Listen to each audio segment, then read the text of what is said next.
from the end.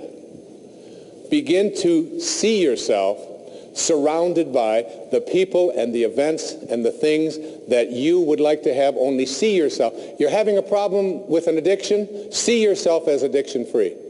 See yourself, if there's a car that you want.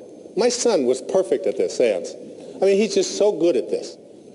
Because there's a certain car that he wanted. It's yellow. And he didn't just bug me about it every day, which they all do. And all kids will do that. But he saw himself. He got a picture of it. He put it on his computer. It's the background of his computer, this yellow whatever it is. All right? I call it the school bus. I told him I was going to put cab fares on the side of it, but that's what he wanted. Huh? And then he saw him, and then he went down and he drove it. And it was a used car, and he got on the internet, and he just saw himself in it. He couldn't not see himself in it. You know, we call this just persistence and being a pain in the rear end oftentimes, but it's not that at all. What it is young people have this instant knowing and awareness that I can create what I want for myself in my life, and the way that I do it is I act as if it's already here. And almost like they won't be denied it. That's what intention is. It's not that pit bull attitude. It's that awareness that I am thinking from the end. It's already here, because everything that you think is missing from your life is already here. The third of these dozen is to be an appreciator in your life. Be an appreciator. Look for that which is valuable rather than worthless. Look, you go out and you buy a house, and 10 years later we say it appreciates in value. What does that mean? What does it mean that a house appreciates? It is more what? Valuable. It's more same thing with you. If you're an appreciator, you have more value. Now you buy a car, you drive it off of the lot, and they say, well, it just depreciated by 20%. What does that mean? It is not as valuable as it was before. When you depreciate, you take your value away. When you appreciate, you make yourself valuable. What could be more valuable than being connected to Source? 4, stay in rapport with Source energy. Stay in rapport. Your job here is to be in a state of harmony with this. Constantly reminding yourself, is this how my Source thinks? 5, resistance. Understand this about resistance. Every thought that you have that is other than that which you emanated from is resistance. Every unkind thought, every uncreative thought, every thought of judgment, every thought of fear, every thought of depression, every thought of it can't happen, all resistance. So if you say, well, easy for him, he can talk about this, but I can't, that's resistance. You're right, absolutely. Even if you think all of this is a bunch of nonsense, you're absolutely right. You're absolutely, because for you, that's what you believe. And if you believe that, the universal Source will help you to fulfill that belief. 6th is what I talked about many times in the program. Contemplate yourself as surrounded by the conditions which you want to produce. Contemplate yourself that, because the way you are one with Source. You are always one with Source. You are one with all of its principles, all of those phases. You are one with it. It can't be anything other than it is. Neither can you. 7, understand the art of allowing. Allowing means taking the path of least resistance. Every time you have a thought that has resistance in it, what you have done is you have created an absence of allowing. You have to almost think like, here I am here, and here's Source. How much energy can I pull from it? How much energy can I pull from it? Are you pulling energy from Source, or are you away from it? Allowing. Allow yourself. 8, practice radical humility. You are not this body that you are in. You are not this mind that you are in. You are not any of the possessions that you have. You are a divine Source. 9, be in a constant state of gratitude. Be grateful for everything that shows up. Everything.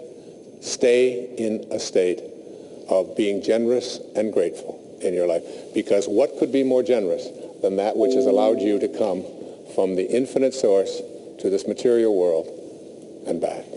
10, keep in mind that you can never resolve a problem by condemning it. Any problem that you have, when you use shame, you are using the lowest energy that's out there in the universe. You cannot shame your way into higher consciousness, into source energy. 11, play the match game. Play the match game.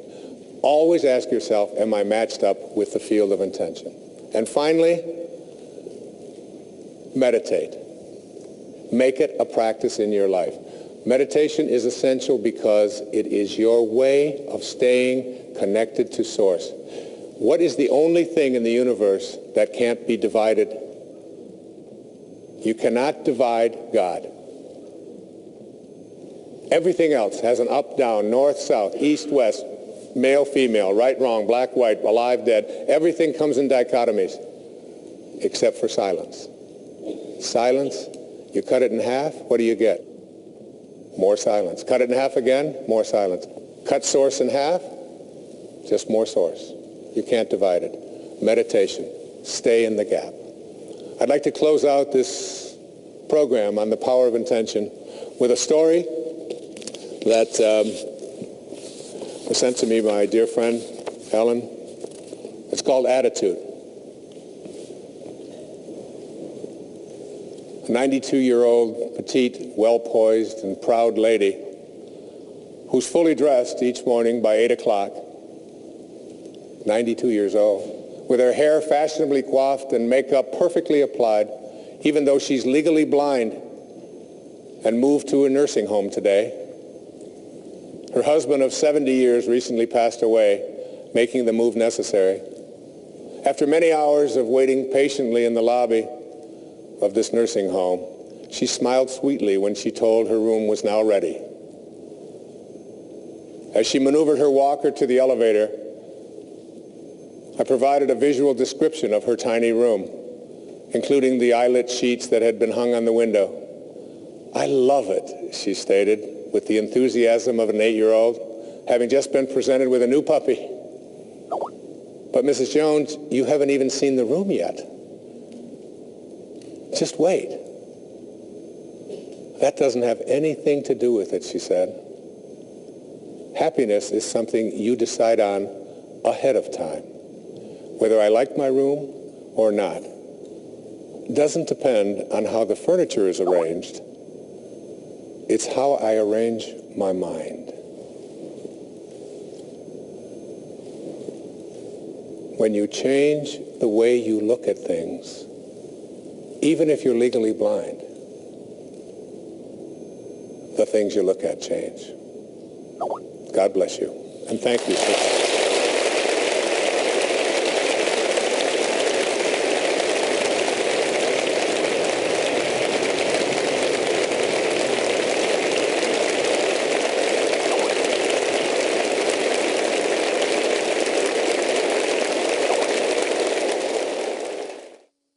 Next, a special bonus segment.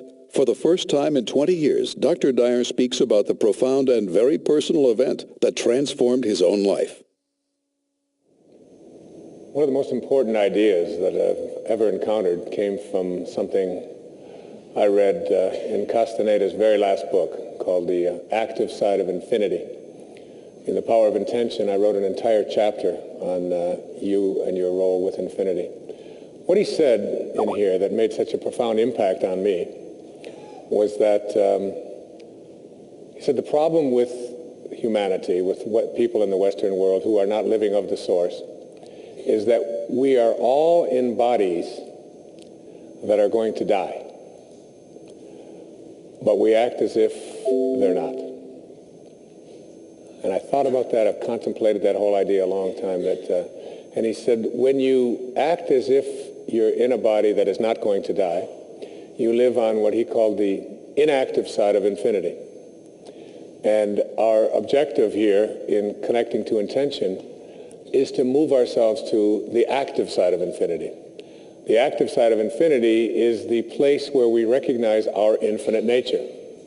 And so we understand what Jesus meant when he spoke of you are in this world, but you're not of this world. And almost all of us believe that we are in this world and that we are of this world as well. And we can't get past that idea. So that to move and understand our infinite nature is one of the more complicated and difficult things to do. But once you get it, you get it. I remember when I was living out in Mount Clemens, Michigan, at the home of a beautiful lady who took in children who were in the same kinds of conditions that I was in and that my mom was in. I was born in 1940. My mother had 3 boys under the age of 4. I was the youngest. And my father, when I was about 1.5 or 2, just left. And my mother divorced him, but he never, he had 3 boys, and he never made a phone call, ever, in his entire life. Never made any attempt to contact or pay any support. And I used to always wonder about how could someone, and my mother was one of these really beautiful, divine souls. I mean, everybody, when I was, she got us back together when I was 9 years old, 1949. And all of my friends always wanted to come to our house because our house was the place where there was no judgment. It was fun. We always had a good time. There was always something to eat for everybody. And particularly, it was a happy, exciting, beautiful place. And I always wondered about how could a man leave a woman with 3 boys under the age of 4 when he was perfectly capable of staying and working. There was a war going on at that time and so on. And he spent quite a few years of his life in prison. And and I had this gnawing internal kind of desire to meet this man and to find him, and I used to dream about him. I was filled with anger about him and so on. And the turning point in my life came when I shifted my perceptions about my father. My father, all I knew was his name. His name was Melvin Lyle Dyer. I knew he was born in 1914.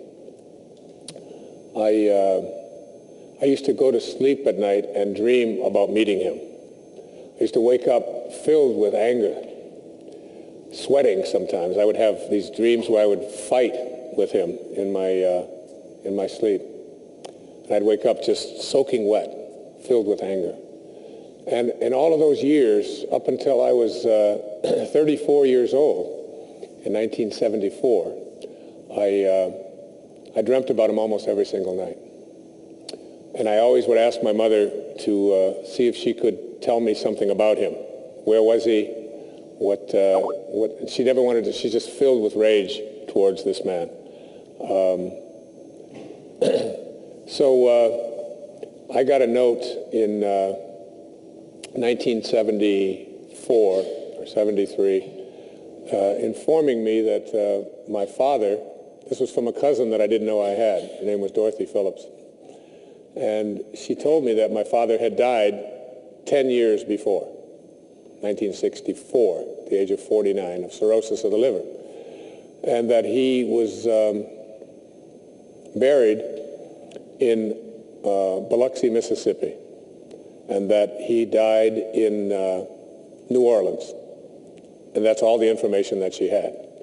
Well, my 2 brothers never wanted to hear a word about my father, I think partly because they remembered him. They were a year and 2 years older than me, and they didn't want any part of it. I had this sort of very innate kind of powerful inquisitiveness about who was this person.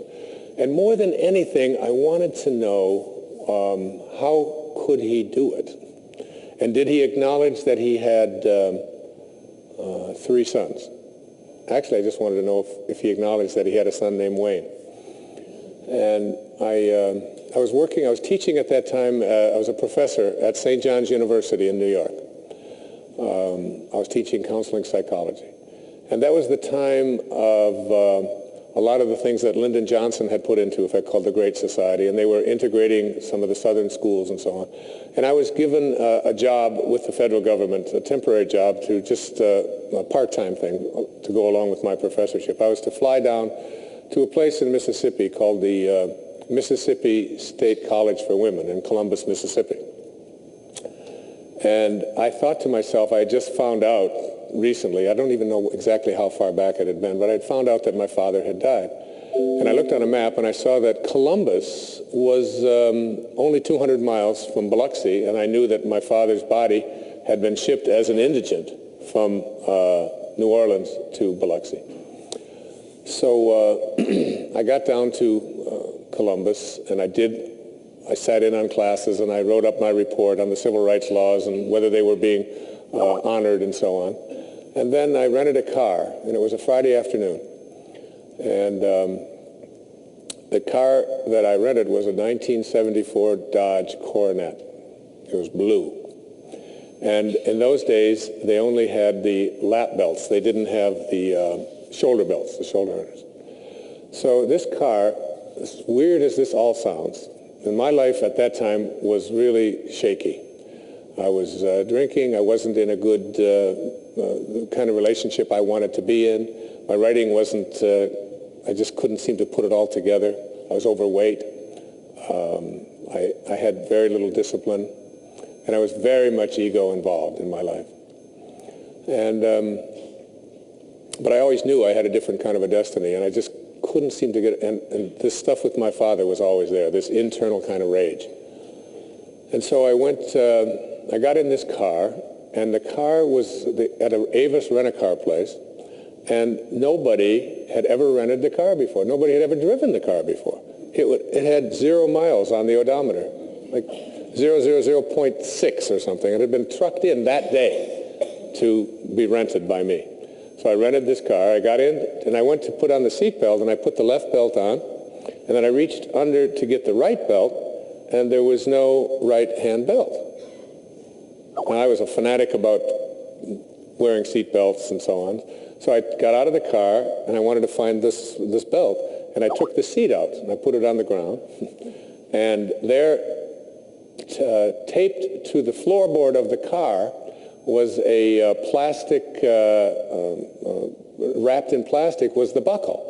And there was a rubber band around it, and the whole thing with masking tape was taped to the floorboard of the car, I guess to protect it from cutting the upholstery or whatever.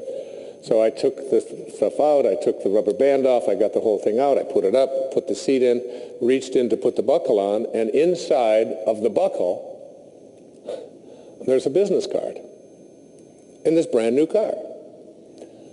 And I looked at the card, and it said, Candlelight Inn, Biloxi, Mississippi. And on the back, a map imprinted on how to get to this Candlelight Inn. And I just had one of those flashing kinds of strange moments and said, that's weird. But I didn't think any more about it. I just put it in, and I said, somebody at the factory, whatever it is, and I put it in my pocket. I said, but I'm going to Biloxi. So I drove to Biloxi. It was a Friday afternoon, and at the end of August, and I pulled into the outskirts of Biloxi. Welcome to Biloxi. And I pulled over, and there was a gas station there. I drove into the gas station. There was a telephone with a Yellow Pages, and I went and looked up cemeteries. It's the only clue I had. And there were 3 listings, 2 very large listings and 1 real small minor listing. So I called the 2. There was no answer at the first. Nobody answered at the cemetery. Second one I called was busy. So I called this tiny little number, and this man came on, and I said, and he had a southern drawl, and I said, I'm calling to find out if there's a Melvin Lyle Dyer who died in 1964. I believe that was the exact date. And would he be buried at your cemetery? And he said, well, this isn't really a cemetery, but they do bury people here. He said, I'll check. And he was gone for at least 10 minutes. And he came back, and he was rifling through Coca-Cola boxes that they had brought Coca-Cola. And this is how they filed things in Mississippi in those days. And he said, I found your father's record. He was buried here in 1964. I said, well, I'm on a journey. That's my father. I've been searching for my father for my whole life. I would just like to go to, where he's buried. He said, well, it's not really a funeral home. He said, your father is buried on the grounds of the Candlelight Inn. It's a true story. So I reached in my pocket. I said, I've got a map. And I drove to this little place. This was like the turning point in my life, and when I began to believe in the active side of infinity. And I went to this little marker on the ground. There wasn't even a gravestone there, just a little marker. And it said Melvin Lyle Dyer. I'm not exactly sure of these dates, but I'm pretty sure it's 1914, 1964. And I stood there, and when I went in, the man said, well, he said, you can leave. When you do, just put the chain up over the fence and over the driveway with it. And I said, okay. And I was there. It was about 5:15 or so. And I stayed there for almost 3 hours. It was dark now. It was 8 o'clock. And I just cursed at my father. And I just stomped on the ground. And I just said, how could you have done this? And what was in your mind? And how could you just leave? And why didn't you ever call? And what? It was like this tearful, very powerful turning point, peak experience in my life. And then something came over me. And I remember what Mark Twain said about forgiveness. He said, forgiveness is the fragrance that the violet sheds on the heel that has crushed it. And something came over me that had never come over me before. And I said to my father, I forgive you. I don't know why. I said, from this moment on, for the rest of my life, I will send you love. I will only see you in a loving light. And I put the chain up. I drove out. And I went home. I flew back up to New York, took a very brief sabbatical of about 2 weeks, and I went down to a place in Fort Lauderdale, Florida, called the Spindrift. I checked in, and I wrote a book called Your Erroneous Zones. Today, there are 32 million copies of that book in 48 languages, and I wrote it in less than 2 weeks. Beginning to end. When I left there, I started running. And I started a running streak shortly after that went for 22 years without missing a day, 8 miles every day. I quit drinking. I entered into a different kind of a relationship in my life. The children that I had been wanting to began to show up in my life. I changed my diet around. I stopped eating toxic foods and behaving in toxic ways. And everything that I have been able to create and accomplish in my life came about because of some mysterious way that a business card got put into a car that had never been driven and ended up in my shirt when I was going to the place where I was trying to find my father. I could never begin to explain all of that. It is all so mystically mysterious. But that act literally changed my life and turned my life around. And I can remember as a young boy living at 231 Town Hall Road at Mrs. Scarf's house. And she came out one afternoon and she handed my brother Dave a banana and she handed myself a banana, and we were sitting on the back porch. And she said, with tears strolling down her face, Mr. Scarf died this morning. And I, in my innocence, I was maybe 6 or 7, I said, when will he be back? And she said, never. And I remember peeling that banana and going up onto the bunk and lying there and trying to contemplate never. I don't know if you've ever done that. But going to sleep and dying for 1,000,000 years is not a big deal. But never, never. And that was when I began to see my infinite nature and began to live on that active side of infinity. Today, with what happened with my father, that act of forgiveness was the most important and powerful tool that really propelled me into the purpose that I'm here for and allowed me to intend this program and the book that I have written and all of the other things that have been accomplishments in my life, including my children, including everything that I hold to be dear, including my health including my ability to speak without notes, including my voice, all of it came about because of that act of forgiveness and living my life from that moment on the active side of infinity. I no longer live in a body that I believe is not going to die. I know it will, but I also know that it's not me. I am totally, completely at peace with that I am not this body. I am an infinite being disguised as the man who's speaking to you now. God bless you.